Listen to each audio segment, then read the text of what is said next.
राधे राधे साथियों, स्वागत है आप सभी का अपने इस YouTube चैनल पर। हम प्रतिदिन गीता के ज्ञान के साथ वीडियो लेकर इस चैनल पर आते हैं। अतः आपसे निवेदन है कि अपने इस चैनल को सब्सक्राइब और वीडियो को लाइक ज़रूर करें। राधे राधे। आज इस वीडियो में हम बात करने वाले हैं श्रीमद् भगवद गीता के द्वितीय अध्याय में श्लोक संख्या 12 की। इस श्लोक में भगवान श्री कृष्ण अर्जुन से कहते हैं कि ऐसा कभी नहीं हुआ कि मैं ना रहा हूँ या तुम ना रहे हो, अथवा यह समस्त राजा ना रहे हों, और ना ही ऐसा भविष्य में होगा कि हम लोग नहीं रहेंगे। वेदों में यह कहा गया है कि जो श्री भगवान असंख्य जीवों के कर्म तथा कर्म फल के अनुसार उनकी अपनी अपनी परिस्थितियों में पालक हैं, वही भगवान अंश रूप में हर जीव के हृदय में वास कर रहे हैं। केवल साधु पुरुष जो एक ही ईश्वर को भीतर बाहर देख सकते हैं, पूर्ण एवं शाश्वत शांति प्राप्त कर पाते हैं। जो वैदिक ज्ञान अर्जुन को प्रदान किया गया, वही विश्व के उन समस्त पुरुषों को भी प्रदान किया जाता है जो विद्वान होने का दावा तो करते हैं किंतु उनकी ज्ञान राशि शून्य है। भगवान ये स्पष्ट कहते हैं कि वे स्वयं अर्जुन तथा युद्ध भूमि में एकत्रित सारे राजा शाश्वत प्राणी हैं। इन जीवों की बद्ध एवं मुक्त अवस्थाओं में भगवान ही एकमात्र उनके पालक हैं। भगवान परम पुरुष हैं तथा भगवान का चीर संगी अर्जुन एवं वहाँ पर एकत्रित सारे राजागण शाश्वत पुरुष हैं। ऐसा नहीं है कि ये भूतकाल में प्राणियों के रूप में अलग अलग उपस्थित नहीं थे, और ऐसा भी नहीं है कि वे शाश्वत पुरुष बने नहीं रहेंगे। उनका अस्तित्व भूतकाल में था और भविष्य में भी निर्बाध रूप से बना रहेगा। अतः किसी के लिए शोक करने की कोई बात नहीं है। यह मायावादी सिद्धांत की मुक्ति के बाद आत्मा माया के आवरण से अलग होकर निराकार ब्रह्मा में लीन हो जाएगा और अपना अस्तित्व खो देगा। यहाँ पर परम अधिकारी भगवान कृष्ण द्वारा पृष्ठ नहीं हो पाता, नहीं इस सिद्धांत का समर्थन हो पाता है कि बद्ध अवस्था में ही हम अस्तित्व का चिंतन करते हैं। यहाँ पर कृष्ण स्पष्ट कहते हैं कि भगवान तथा अन्यों का अस्तित्व भविष्य में भी अशून्य रहेगा, जिसकी पुष्टि उपनिषदों द्वारा की होती है।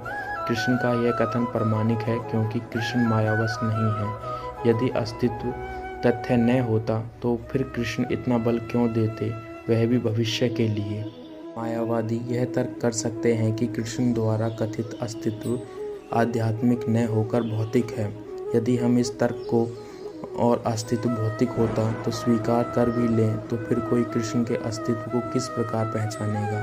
कृष्ण भूतकाल में भी अपने अस्तित्व की पुष्टि करते हैं और भविष्य में भी अपने अस्तित्व की पुष्टि करते हैं। उन्होंने अपने अस्तित्व की पुष्टि कई प्रकार से की है। निराकार ब्रह्मा उनके अधीन घोषित किया जा चुका है। कृष्ण सदा सर्वदा अपना अस्तित्व बनाए रखे हैं।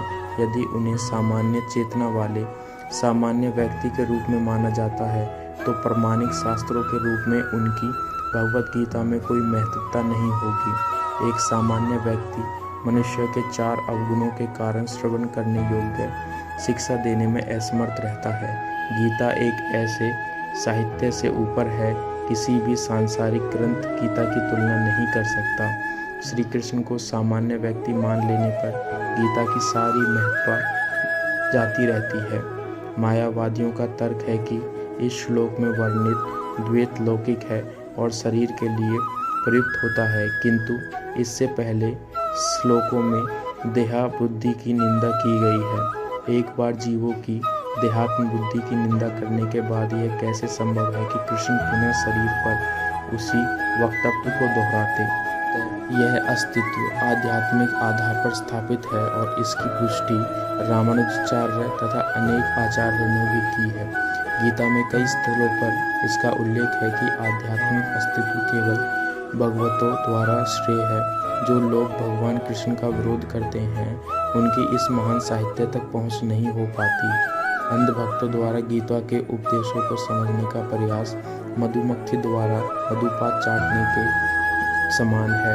पात्र को खोले बिना मधु को बिना चखे रहा नहीं जा सकता। इसी प्रकार भगवद गीता के रहस्यवाद को केवल भक्त ही समझ सकते हैं, अन्य कोई नहीं। जैसा कि इसके 4th अध्याय में कहा गया है, न ही गीता का स्पर्श ऐसे लोग कर पाते हैं जो भगवान के अस्तित्व का विरोध करते हैं।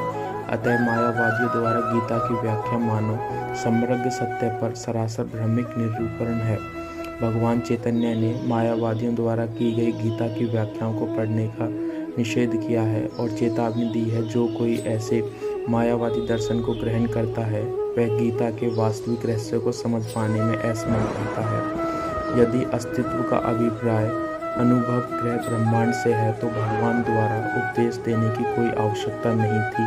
आत्मा तथा परमात्मा का द्वैत शाश्वत तथ्य ही है और इसकी पुष्टि वेदों द्वारा होती है, जैसा कि ऊपर कहा जा चुका है। इस वीडियो में बस इतना ही। मिलते हैं आपसे एक नई वीडियो के साथ। तब तक आप जपते रहिए हरे कृष्ण कृष्ण कृष्ण हरे हरे, हरे राम राम राम हरे हरे।